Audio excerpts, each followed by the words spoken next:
नमस्कार दोस्तों, मैं एक बार पुनः आपके समक्ष उपस्थित हुआ हूं और आज का विषय रोचक होने के साथ साथ ज्ञानवर्धक भी है। दोस्तों, आज का विषय है प्रदोष व्रत।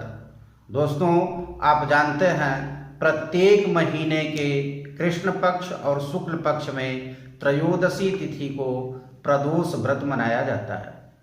दोस्तों, यह प्रदोष शब्द का अर्थ है संध्या काल। जब दिन का अंत और रात्रि का प्रारंभ हो रहा हो, उस संधि काल को प्रदोष काल कहते हैं। तो दोस्तों, इससे स्पष्ट है कि इसकी पूजा प्रदोष के समय अर्थात संध्या होने के उपरांत ही की जाती है।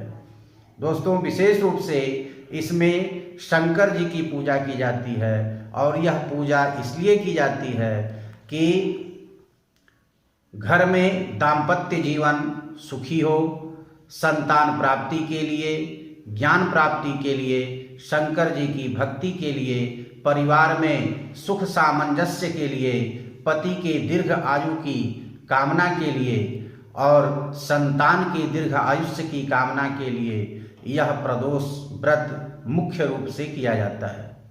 दोस्तों, दिन भर व्रत रखकर संध्या के 2 घड़ी पश्चात शंकर भगवान की पूजा करके फल आदि एवं मिष्ठान खाया जाता है। यह शंकर जी का व्रत माना जाता है। इसे सभी नर नारी रख सकते हैं। कृष्ण पक्ष की त्रयोदशी शनिवार को आने पर व्रत का विशेष पुण्य होता है। अर्थात यदि कृष्ण पक्ष त्रयोदशी को शनिवार का दिन हो, तब यह प्रदोष व्रत का महत्व कई गुना अधिक बढ़ जाता है। दोस्तों, इस व्रत को आप एक बार करके भी उद्यापन कर सकते हैं अथवा 21 वर्ष तक करने के उपरांत इसका उद्यापन करके आप इसको छोड़ सकते हैं। दोस्तों, इस संदर्भ में एक प्राचीन कहानी आती है, पौराणिक कथा है। पुराणों में कहा गया है कि प्राचीन समय की बात है कि एक ब्राह्मणी के पति की मृत्यु हो गई। तब उसे भिक्षा मांगकर जीवन के दिन काटने पड़े। उसके पास और कोई उपाय नहीं था। उसका एक पुत्र भी था और इस प्रकार वह अपने पुत्र के साथ भिक्षाटन किया करती थी। दोनों प्रातः काल घर से निकलते और संध्या समय तक भिक्षाटन करते हुए घर वापस आते थे।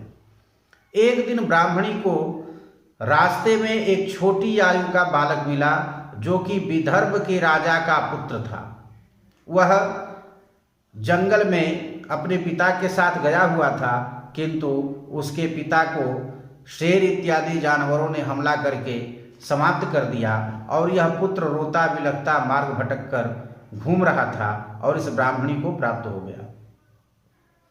कुछ लोग कहते हैं कि उसके पिता को शत्रुओं के साथ युद्ध में मार दिया गया और इस प्रकार से वह बालक किसी प्रकार से भागते हुए अपने सगे संबंधियों से बिछुड़ गया और उस ब्राह्मणी के हाथ लग गया। ब्राह्मणी ने उस राजा के बालक को बड़े प्यार से पालने लगी। कुछ समय के बाद दोनों को लेकर वह ब्राह्मणी सांडिल्य ऋषि के आश्रम में गई। उस समय वहां संयोग से प्रदोष काल में शिव जी की पूजा हो रही थी। ब्राह्मणी ने शिव जी की पूजा की विधि पूछी। ऋषि ने ब्राह्मणी को व्रत का महत्व समझाया। इसके अनंतर ब्राह्मणी भी दोनों पुत्रों के साथ प्रदोष व्रत रखने लगी और विधि पूर्वक शंकर भगवान का पूजन करने लगी और शिवाय नमः इस पंचाक्षरी मंत्र का जप करने लगी। 4 महीने बीत जाने पर ब्राह्मणी का पुत्र अकेले ही गंगा में स्नान करने के लिए गया। वहां उसे सोने चांदी के सिक्कों से भरा हुआ एक घड़ा मिला। उससे सबका जीवन सुखपूर्वक व्यतीत होने लगा। कुछ दिनों के बाद दोनों युवक जंगल में लकड़ी लेने गए। वहां उन्हें अप्सराएं दिखाई पड़ी। सब सुंदर थीं, परंतु उनमें एक तो अनुपम सुंदरी थी। ब्राह्मण का पुत्र तो लज्जावश लौट आया, परंतु राजपुत्र वहां ही खड़ा रहा। राजकुमार के सौंदर्य को देखकर उस अनुपम सुंदरी का मन मोहित हो गया। दोनों में प्रेम हो गया। वह सुंदरी विद्राविक नामक गंधर्व राज की पुत्री थी। उसका नाम अंशुमती था। अंत में राजकुमार धर्मगुप्त और अप्सरा का विवाह गंधर्वराज द्रविक ने कर दिया। राजकुमार अपनी पत्नी के साथ माता ब्राह्मणी के पास आ गया। उसने गंधर्वराज की सेना की सहायता से अपने पिता के शत्रुओं पर आक्रमण कर दिया और शत्रुओं को पराजित कर दिया। उसने पुनः अपना राज्य ले लिया। स्वयं राज सिंहासन पर बैठकर माता ब्राह्मणी को राजमाता और अंशुमति को अपनी पटरानी बनाकर राज करने लगा। बड़े भाई ब्राह्मण पुत्र को राज्य का प्रधानमंत्री पद दे दिया। उसके परामर्श से राज करने लगा। इस प्रकार प्रदोष व्रत के रखने और शंकर भगवान की पूजा से उन सब के बुरे दिन कट गए और बाद में वे सब सुखपूर्वक रहने लगे।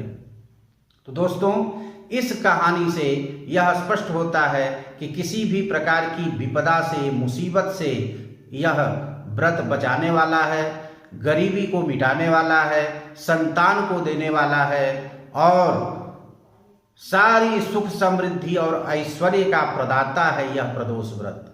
तो दोस्तों, इस प्रकार भक्ति भाव से शंकर भगवान का पूजा करें और दिन भर व्रत रहने के उपरांत सायंकाल रोटी और कोई मिष्ठान्न भोजन कर सकते हैं। इस व्रत में एक ही समय भोजन किया जाता है।